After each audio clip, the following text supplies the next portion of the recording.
Halo, tadi kita sudah melihat ya di segmen awal ya, preview dari program yang saya buat yang bernama desktop clock ya. Nama panjang sih transparent desktop clock. Waduh, keserempet ini nulis saya. Nah, ini sekarang saya akan mengulas dari program itu. Saya coba berikan penjelasan terkait program saya. Ini saya record dulu ya. Oke, kita sudah masuk ya. Posisi saya sedang parkir ya, di rest area ya. Di rest area, jadi mungkin suaranya agak berisik ya, lalu lalang mobil ya, di sekitar ataupun suara AC dari mobil saya. Oke, kita lanjut. Di sini saya sudah buka ya program dari desktop clock ya, agak susah menyebutkannya. Ini saya kasih buat catatan aja biar gampang ininya, mengingatkan saya. Namanya adalah transparent desktop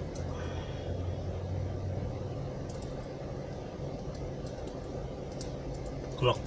Jadi clock ini jam, ini program jam ini ya, sederhana ya, tidak sulit membuatnya ya, teman-teman juga bisa buat ya, sederhana. Jadi sebenarnya basisnya itu adalah ini, kalau kita lihat basisnya adalah ini, formatted time ya. Ini saya tidak pakai mouse jadi agak susah. Formatted time, basisnya ini, dan ini yang ditampilkan di panel 1 ya. Yang tampilan di panel 1. Oke, saya geser.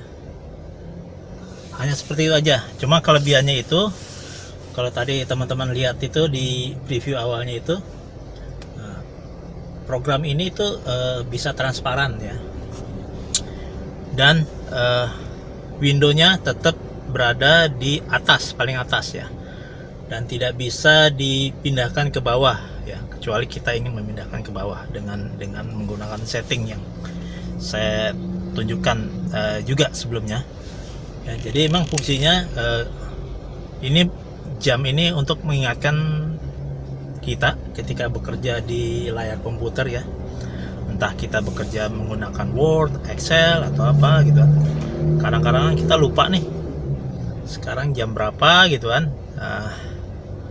Apalagi teman-teman yang tidak suka menggunakan jam tangan ya. Saya sendiri nggak pernah pakai jam tangan sih, karena emang tidak suka ya pakai jam tangan.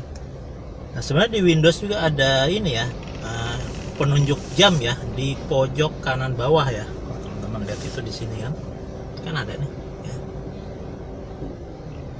Cuma kadang-kadang kita terlena aja sih gitu, karena emang kecil ininya,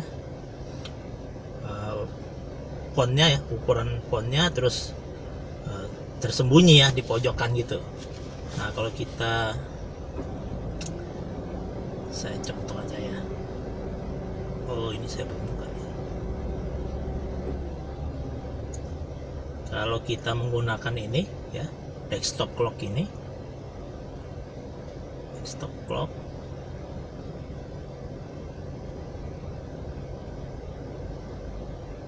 ini mana ya, ya ini ya. Nah, ini kan kita bisa letakkan dimanapun gitu kan.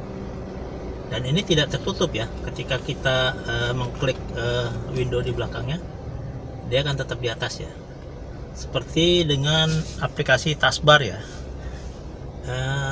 taskbar kalau salah ya, task manager ya. Task manager itu juga bisa disetting selalu di atas ya. Kita untuk gunanya untuk memastikan bahwa proses itu bisa kita monitor. Nah, dengan adanya posisi ini yang tetap ada di atas ya, kita bisa lihat jam saat ini misalnya. Ya, dengan demikian kita ingat waktu waktu sholat misalnya kan, atau ada deadline gitu kan. Jadi nggak akan skip tuh mudah-mudahan ya, karena emang kelihatan ya. Dan ini kita bisa pindah-pindahkan juga ke sini.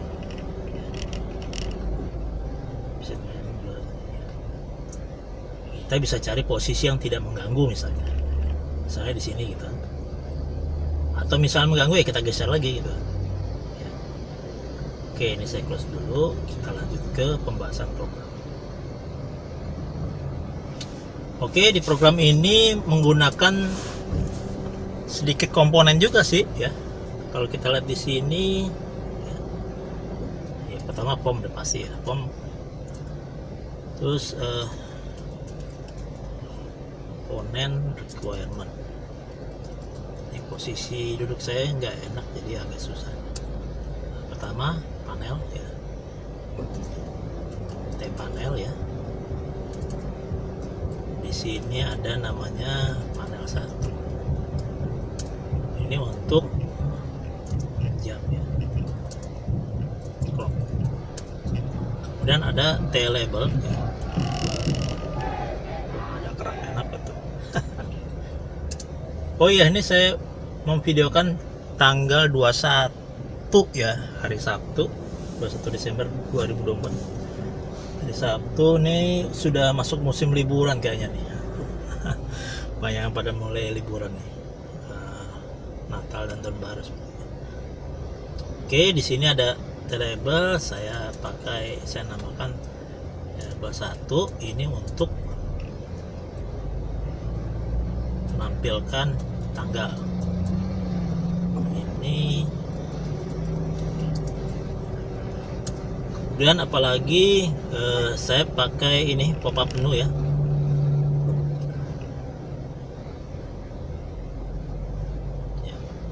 Ini lagi pop up menu ya, pop up menu ya. Nanti saya asosiasikan ini namanya pop up menu 1 ya. Nah, ini saya asosiasikan associate ya.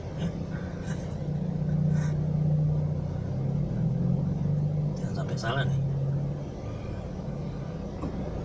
saya asosiasikan ke panel 1 associate pop up yang saya assign, maksudnya saya assign ke ini di sini.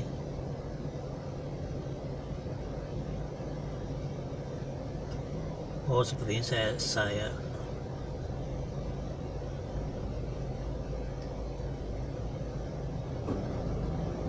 assign ke form 1 ya, assign to form 1 ya. Jadi diklik dimanapun, klik kanan dimanapun akan terbuka ya. Kemudian komponen yang non visualnya, visual ya, itu timer namanya, timer 1 ya, jadi nggak banyak ya. Oke, saya mulai beri penjelasan ya. Kita mulai dari form ya. Form ini harus kita modify ya di propertinya. Pertama ini kan istilahnya apa, icon bar ya, yang atas ini icon bar namanya.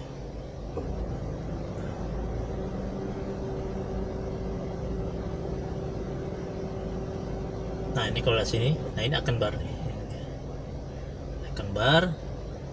Icon bar ini kan saya hilangkan ya.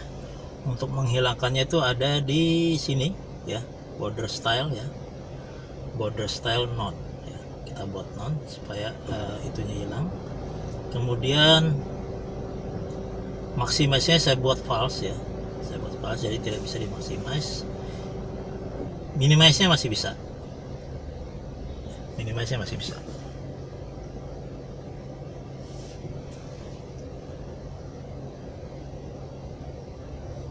Oke, kita lihat.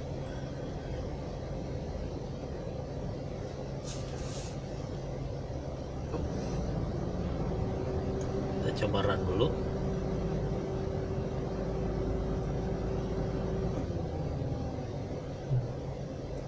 Ya, sini ya. Ya, kita bisa bandingkan di sini. Ya. Ini icon bar nggak ada ini, ya. Icon barnya nggak ada. Tapi untuk meminimasinya dari sini bisa. Minimize dia. Jadi karena di sini tombol minimize-nya sudah nggak ada juga kan, otomatis kan. Tapi untuk mencegah maximize saya matiin maximize. Tapi untuk minimize tetap saya jalankan. Nah di sini pop up menunya ya. Kalau kita klik kanan, di sini ada reload config, terus ada help, about ya, terus ada close. Jadi untuk close-nya saya pasang di pop up menu ya. Tidak dari sini ya. Biasanya dari sini bisa, karena kan ini saya hilangkan. Oke, selanjutnya supaya bisa transparan itu di sini teman-teman harus men-set blend. Mana blend? Nah, ini. Alpha blend ya. Nah, ini kalau dicentang true, form ini transparan, tidak seperti dulu ya, agak susah sih membuat sebuah form itu menjadi transparan ya. Dulu zaman saya menggunakan DLP 7 ya, wah agak susah tuh ya membuat form transparan. Nah sekarang mudah juga sih, di Lazarus ini sudah mudah. Kemudian untuk tingkat transparansinya itu ada di alpha blend value. Blend value nilainya di sini kita mainkan bisa. Ini mulai dari 0 sampai 255 ya.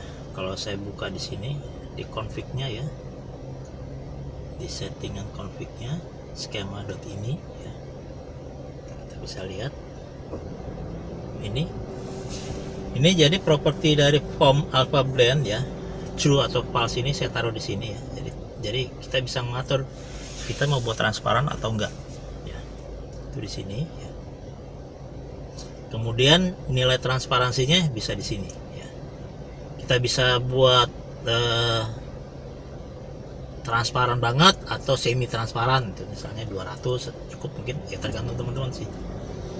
Kemudian supaya dia bisa, si form ini bisa selalu ada di atas, nah ini settingannya udah ada nih. Kalau ini kalau salah udah lama di settingan stay on top nih. Itu ada di properti, salah ini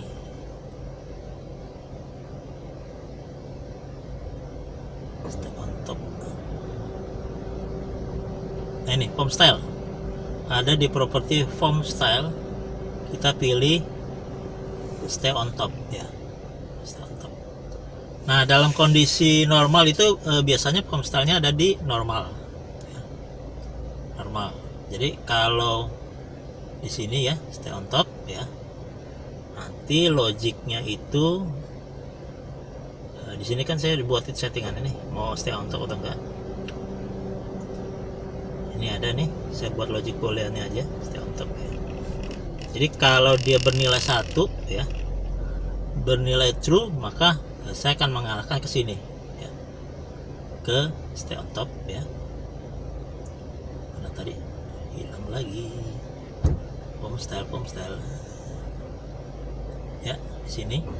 Nah kalau bernilai false atau 0, saya posisikan nilai form stylenya di sini. Oke, semudah itu ya. Nah untuk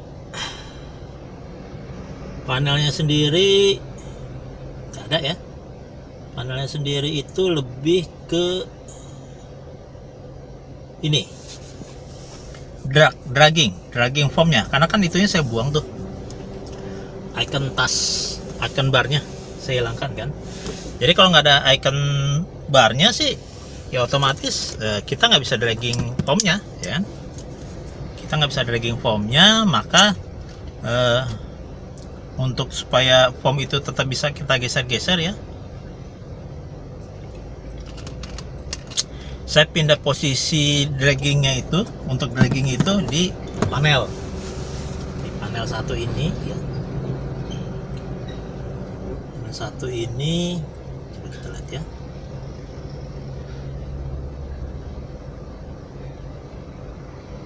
Oke, di panel 1 ini saya buat beberapa event ya. Event mouse ya. Mouse ya. On mouse down ya. Terus ada lagi on mouse move ya. On mouse up. Jadi ketika kita klik kiri ya.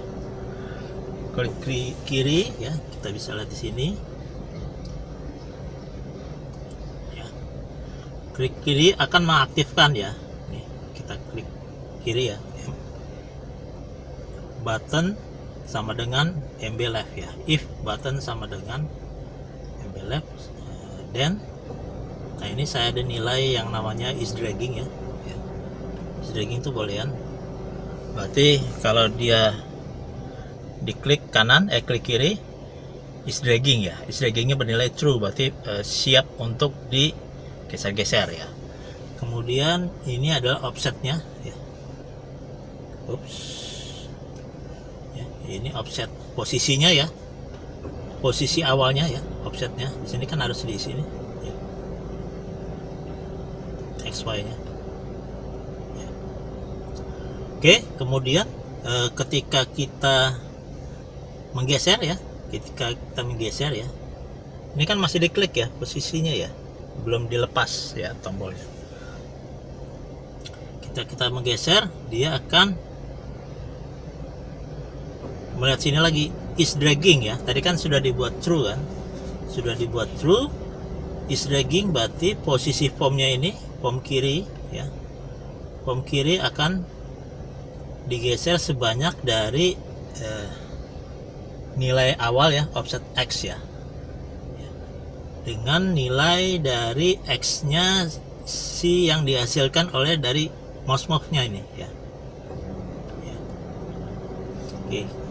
Demikian juga dengan posisi dari topnya, form topnya ya. Nah ini sama ya. Jadi kita menggeser-geser, ini akan bergeser formnya. Oke, kemudian ketika mouse-nya dilepas, ya kita harus membuat ini jadi pas lagi ya, supaya nggak bisa digeser-geser. Di sini ya, is dragging false ya. Berarti ketika kita sudah melepas tombol kirinya, nah, itu sudah tidak bisa di dragging lagi. Nah, seperti itu sih, sesimpel itu sih. Nah, untuk label lebih ke tanggal ya, menampilkan tanggal.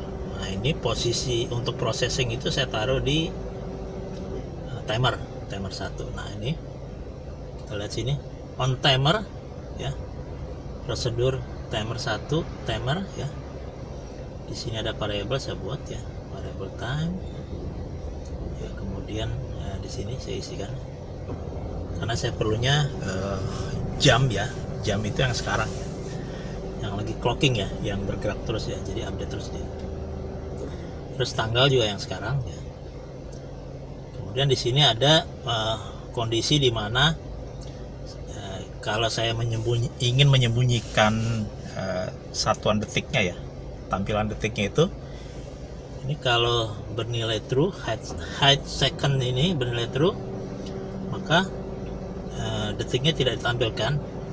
Saya hanya menggunakan format seperti ini ya, format datetime, kutip dalam kurung kutip hh.2 mm titik 2 kutip 1 ya, koma jam ya, jam kan ini tadi ya, jam tuh ini.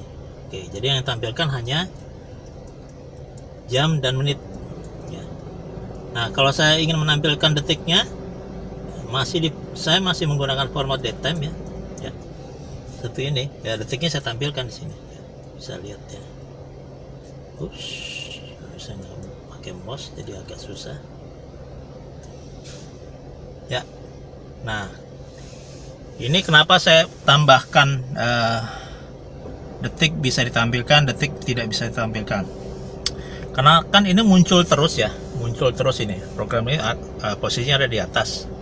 Kalau kita sedang bekerja gitu di layar ya, misalnya dengan Word atau Excel, perubahan detik itu akan mengganggu mata ya.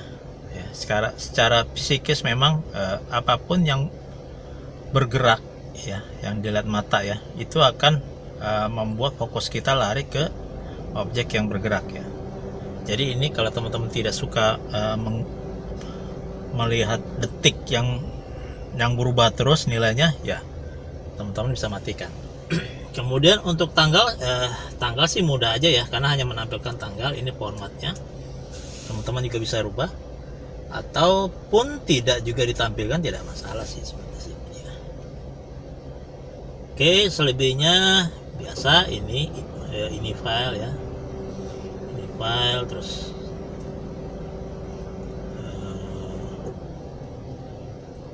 itu ada di video saya sebelumnya ya, tentang ini files ya, teman-teman bisa lihat kalau nggak paham.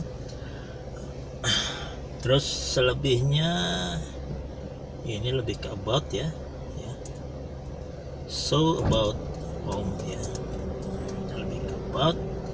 Ini close, ini nggak ada ya. Oke, itu saja sih dari saya sih, penjelasan tentang program transparent desktop clock ya. Nah, nanti kalau teman-teman ingin dapetin source code itu, nanti saya kasih ininya, linknya di deskripsi ya. Di blog saya nanti bisa diunduh. Oke, terima kasih sudah menyimak. Jangan lupa subscribe ya, like, share, dan komen ya.